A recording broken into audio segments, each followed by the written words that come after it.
आधे आधे पैरों में घुस के चलना पड़ता है और शाम होने नहीं पाती जब तक इतने मच्छर हो जाते हैं घर में कि बोलने की भी दिक्कत होती है। बोलते नहीं है, मुंह में जाते हैं। जिंदा तो कोरोना में रह रहे हैं हम, जिंदा तो कोरोना में रह रहे हैं और उसके बारे में आपको हम क्या बताएं। जी बताइए कि कर्फ्यू लगा देंगे कि ये करो नियम वो करो। अरे ये नहीं करना, सबसे पहले इसकी सफाई करो। ये नहीं करते हैं लेकिन वो जिंदा नरक में रह रहे हैं हम लोग। ऐसे इतने मच्छर, इतनी गंदगी के कोरोना जो हो रहा है जहाँ था, तो यहाँ हमारे यहाँ कोरोना नहीं होगा क्या? इतनी गंदगी में क्यों नहीं देख रहा है प्रशासन जाके? इतने सालों से 4-5 सालें हो गई हैं, तो क्यों नहीं देख रहा है चेयरमैन जाके?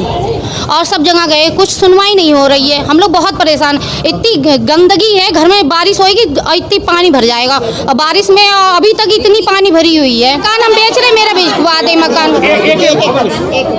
अरे मेरा मकान बिकवा दे, मैं तो यही चाह रही हूँ, मेरा मकान बिक जाए, मैं कहीं चली जाऊंगी। ऐसे गंदे में कौन रहेगा? कोई आना नहीं चाहता है। कब से गंदगी फैली हुई? 4 साल हो गई। साहब से हमारा कहना ये है, हमारा रोड बनवा में, सफाई करवा में, या फिर हमारा मकान बिकवा दें। छुट्टी करें, हम कहीं चले जाएंगे। क्या करें? गंदगी मिट्टी कैसे रहे? सब बच्चा हमारे बीमार पड़े, हमको खुद बुखार आ रहा हो, दवाई खाए के घर से तब यहाँ तक आ पाएंगे हम। हमारे रोड पर आप चल के देखिए, इतनी गंदगी है कि शायद है कि जानवर भी वहाँ नहीं टिकेगा, जैसे हम इंसान वहाँ पर जिंदगी काट रहे हैं। और ये मुखौटे तो दे दिए कोरोना की वजह से। अब बता, वहाँ पर इतनी गंदगी है, हम लोग कोरोना से जे तो लगाए पड़े हैं और इतने दिन पानी में घुस रहे हैं, कीचड़ में घुस रहे हैं हम। हमारे यहाँ मेहमान आकर इतनी मतलब बोल कर चले जाते हैं कि इतनी सड़ान में, नरक में तुम लोग रह रहे, सुनना पड़ती है। हम बताओ क्या करें? बहुत परेशानी है, इतनी नहीं है, इतनी बीमार हैं हम। और हमसे जो दूसरे घर में किसी के बैठ जाए किस वजह से बीमार हो गए आप? पानी की वजह से। हाँ, अब गंदगी बहुत है, नल में पानी आ रहा है, वो पीला आ रहा है, पानी ठीक नहीं आ रहा है ना हैं। और जो मिलने जुलने वाले आते हैं या रिश्तेदार आते हैं, वो भी कोई आना नहीं चाह रहा है। ये नरक पालिका जो बन गया है, इसको नगर पालिका ही बनाया जाए। नरक पालिका? हाँ, नरक पालिका से इसको नगर पालिका बनाया जाए। नरक पालिका से नगर पालिका बना दिया जाए इसको।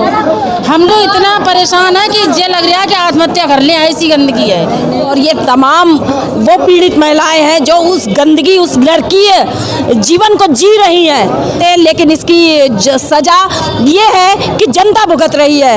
इसके लिए संस्था खामोश नहीं बैठेगी। हम जिला प्रशासन तक हम अपनी बात पहुंचाएंगे और वहां भी अगर हमें निस्तारण नहीं मिला तो हम ये बात सरकार तक पहुंचाएंगे और ये सरकार सुन ले। अगर ऐसी पालिका और ऐसी पालिका अध्यक्ष यदि कार्य नहीं कर रही है तो ऐसी पालिका को भंग कर देना चाहिए।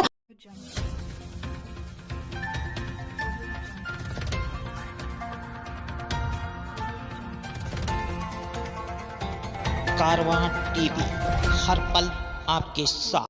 तो साथियों, सुन लिया आपने नवाबगंज के नौबतगंज के रहने वाली महिलाओं का दर्द। गंदगी से निजात पाने के लिए उप जिलाधिकारी को सैकड़ों महिलाओं के साथ ज्ञापन देने पहुंची पैनी नजर सामाजिक संस्था की अध्यक्षा एडवोकेट सुनीता गंगवार। जिला बरेली के नवाबगंज के मोहल्ला नौबतगंज में मोहल्ले की नर की गलियों को देखते हुए पैनी नजर सामाजिक संस्था द्वारा सैकड़ों महिलाओं के साथ तहसील पहुंचकर एसडीएम को ज्ञापन सौंपा और महिलाओं ने अपना दर्द एसडीएम के सामने पेश किया। दरअसल तस्वीरों में जो आप ये भीड़ देख रहे हैं, ये भीड़ का नजारा है नवाबगंज की नौबतगंज के मोहल्ले की, जहां पर गंदगी से परेशान होकर यहां की महिलाओं ने अपने घर बेचने के लिए एसडीएम से परमिशन मांग ली। नवाबगंज का ये मोहल्ला नौबतगंज नगर पालिका प्रशासन की लापरवाही के चलते अपने बदहाली के आंसू बहा रहा है। गलियों में भरे नालियों के पानी को देखकर ही आप अंदाजा लगा सकते हैं कि यहाँ के रहने वाले लोगों को कितनी दिक्कतों का सामना करना पड़ता होगा।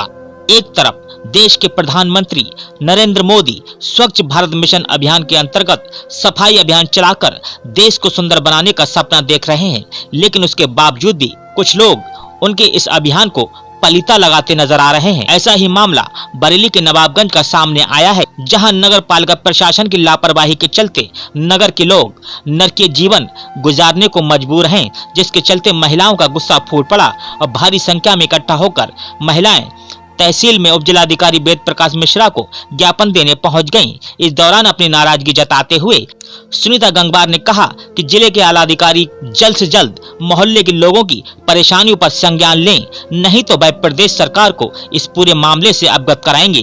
दरअसल हम आपको जो गलियां दिखा रहे हैं ये नवाबगंज के मोहल्ला नौबतगंज की हैं, जो पूरी तरह से तालाब में तब्दील हो चुकी हैं। मोहल्ले के लोगों का रास्ता निकलना भी दूभर हो गया है, जिसके चलते मोहल्ले की महिलाओं ने पैनी नजर सामाजिक संस्था की प्रदेश अध्यक्षा एडवोकेट सुनीता गंगवार के साथ तहसील जाकर उप जिलाधिकारी नवाबगंज को एक ज्ञापन सौंपा।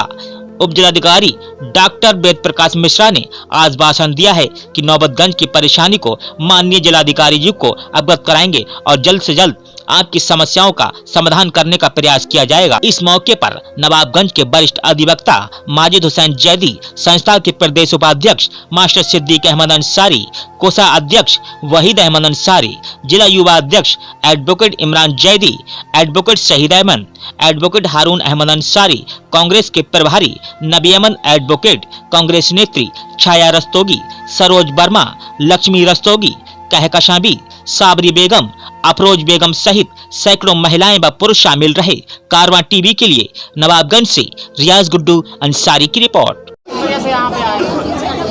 हम परेशान हो के आए हैं। क्या परेशानी है आप? हमें इतना पैरों में आधे पैरों में घुस के चलना पड़ता है और शाम होने नहीं पाती जब तक इतने मच्छर हो जाते हैं घर में कि बोलने की भी दिक्कत होती है। बोलते नहीं है, मुंह में जाते हैं। कोरोना वायरस को लेकर क्या कोरोना जिंदा तो कोरोना में रह रहे हैं हम, जिंदा तो कोरोना में रह रहे हैं। और उसके बारे में आपको हम क्या बताएं? जी बताइए कि कर्फ्यू लगा देंगे कि ये करो नियम वो करो। अरे ये नहीं करना, सबसे पहले इसकी सफाई करो, इसके नियम दूर करो। ये नहीं करते हैं, लेकिन वो जिंदा नरक में रह रहे हैं हम लोग। नौबतगंज मांग ये करते हैं हमारे रोड डलवाओ, इधर साफ सफाई करवाओ। हम भी एक इंसान है, जानवर तो है नहीं जो जानवर की तरह रहा। जानवर भी वहाँ नहीं टिकेगा। हमारे बच्चे गिरते हैं, दरवाजे के किनारे से पानी भरा है, गंदगी है इतनी, कुछ पूछो मत। इतनी दिन में अगर 100 बार दिल में आती है, 100 बार गाली देते हैं चेयरमैन साहब को हम लोग। 10 बार तो उनके घर के दरवाजे पे गए हैं, लेकिन कमरे से निकल के नहीं आते हैं कोई भी, और कह देते हैं खड़ी रहो बैठी रहो, चली जाएंगी खुद ये लोग।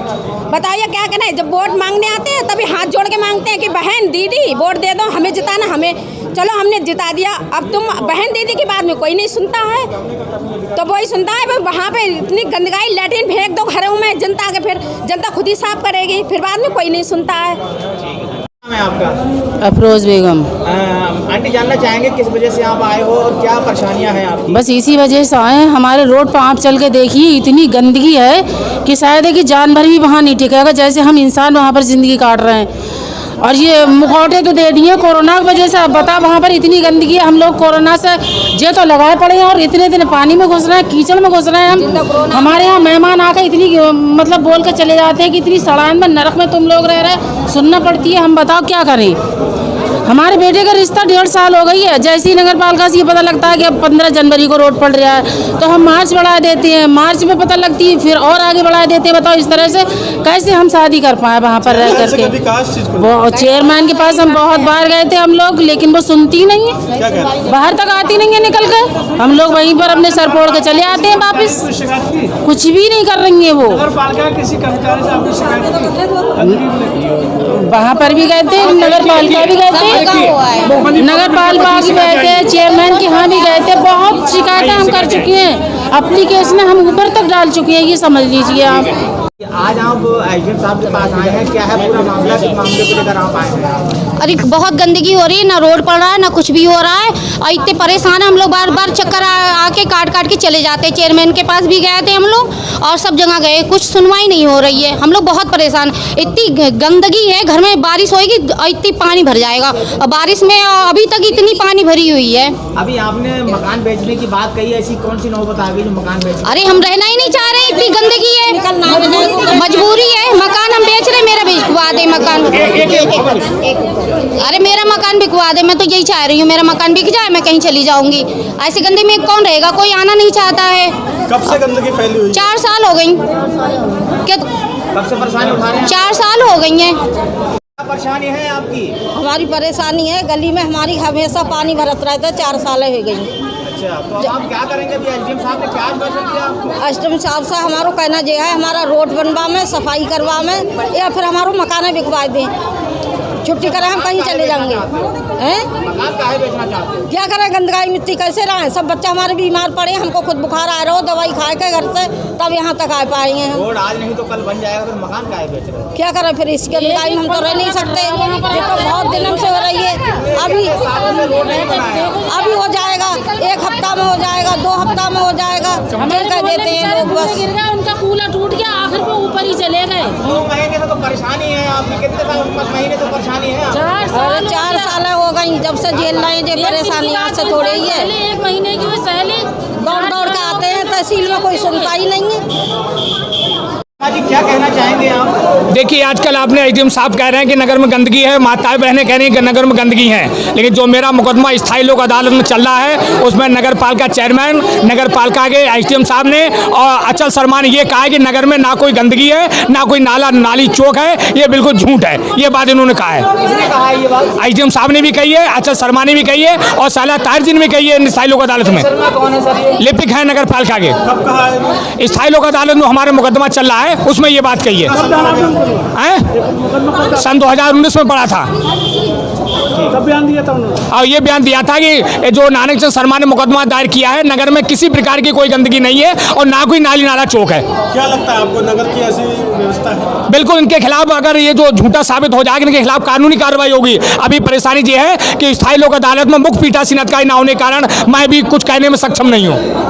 आदरणीय आपकी पैनी नजर सामाजिक संस्था की अध्यक्षा सुनीता गंगवार जी के कुशल नेतृत्व में आज मैं उनसे अनुरोध करूंगा अपने विचार व्यक्त करें। सुनीता जी।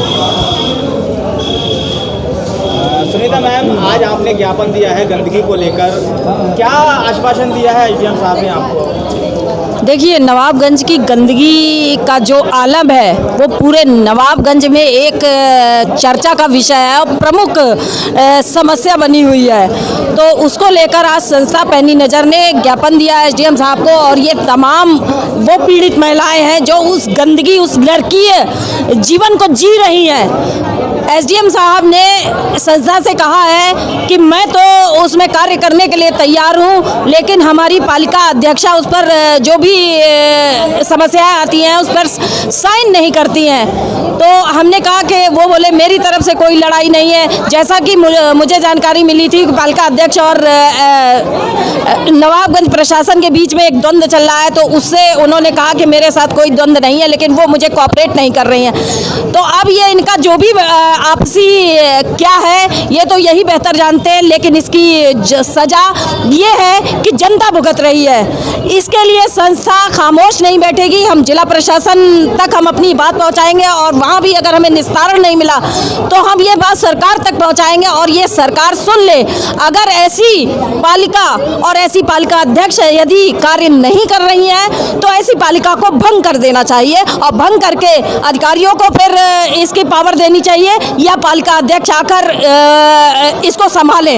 यही एक रास्ता है, लेकिन जनता के कार्य नहीं रुकने चाहिए और इस नरकी स्थिति से नवाबगंज को निजात मिलनी चाहिए। इसके लिए संस्था लगातार जनता के साथ खड़ी रहेगी।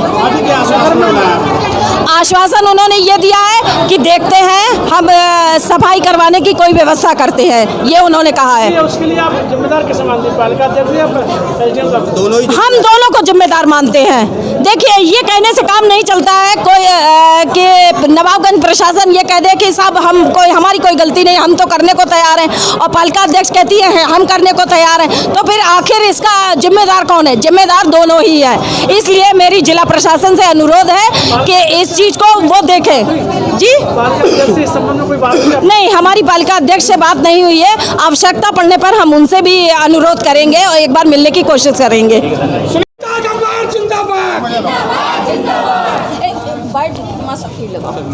जी मास्टर साहब, आज आपने ज्ञापन दिया है, किन मांगों को लेकर ज्ञापन दिया है और क्या मांगे हमारी जो है, सबसे पहली मांग है कि हमारे नगर के अंदर गंदगी बहुत है। एक चीज़ तो ये हो गई। दूसरा ये है कि हमने जो ज्ञापन दिया है इसमें रोड बेस का स्टैंड भी है, रोड बेस का स्टैंड है, ऑटो जो खड़े होते हैं बेतरतीब जिससे अतिक्रमण हो रहा है, ये भी हमारी मांग है। और हमारे मांग जो है ये अभी आश्वासन हमको मिला है कि हम कार्रवाई करेंगे। अगर ये आश्वासन नहीं मिला हमको, अगर ये आश्वासन हमको नहीं मिलता है और अगर कोई ठोस कार्रवाई नहीं होती है तो हमारी पैनी नज़र सामाजिक संस्था इसको धरना देकर मजबूर कर देगी सरकार से काम करने के लिए। और हमें उम्मीद है कि ये लड़ाई हमारी आर पार की लड़ाई होगी और जब तक ये गंदगी हट नहीं जाएगी, नालियाँ बन नहीं जाएंगी, सड़क बन नहीं जाएगी, तब तक जो है हमारा ये संघर्ष शुरू रहेगा और हम कभी अपना कदम पीछे नहीं हटाएंगे। आपके द्वारा आपकी संस्था द्वारा एक ज्ञापन दिया गया है, क्या ज्ञापन था और क्या कहना चाहेंगे? मैं नबी अहमद एडवोकेट कांग्रेस मीडिया प्रभारी। मुझे आज जानकारी हुई कि पैनी नज़र सामाजिक संस्था की जो अध्यक्षा हैं सुनीता एडवोकेट जी, वो नगर नवाबगंज की तमाम समस्याओं को लेके, जनता को लेके, समस्याओं को लेके एसडीएम साहब को द्वारा उपजिलाधिकारी डीएम साहब को एक ज्ञापन देने जा रही हैं। मैं इसमें शामिल हुआ तो मैंने ये देखा कि तमाम महिलाएं नवाबगंज कस्बे की आई हुई हैं और इतनी बदहाली की शिकार हैं। नालियाँ चौक हैं, गलियों में पानी है और इधर कोरोना कोविड और इतनी गंदगी। तो शायद है कि उत्तर प्रदेश में ये पहला नवाबगंज कस्बा मुझे नज़र आता है कि सबसे ज़्यादा गंदगी अगर अवार्ड दिया जाए तो नवाबगंज को मिल सकता है। और ये बहुत सराहनीय काम है हमारी सुनीता जी जो समस्याओं को लेके आज ये नगर नवाबगंज की समस्या है। अभी इससे पहले पुलिया कलापुर की समस्या थी और ये जो आवारा सांड घूम रहे हैं, इस बीजेपी सरकार में कोई लगाम नहीं है। तो तमाम समस्याओं लेके मैं इनको बधाई देना चाहता हूँ कि ये बहुत अच्छा कार्य संस्था कर रही है, ये बधाई की पात्र हैं। और प्रशासन जो है, अभी एसडीएम साहब ने हाथ खड़े कर दिए कि हम कुछ नहीं कर सकते जब तक पालिका अध्यक्ष हमारा सहयोग नहीं करेंगी। तो ये तो इनका आपसी तालमेल चलता रहेगा। लेकिन एसडीएम साहब जो हैं ये यूबी हैं, ये अपनी तरफ से शासन डीएम कमिश्नर सबको लिख सकते हैं। हम ये बात इनकी मानने को तैयार नहीं है कि आपको पाबंद नहीं है। आप चाहें तो 3 दिन के अंदर ये समस्या दूर हो सकती है। कारवां टीवी, हर पल आपके साथ।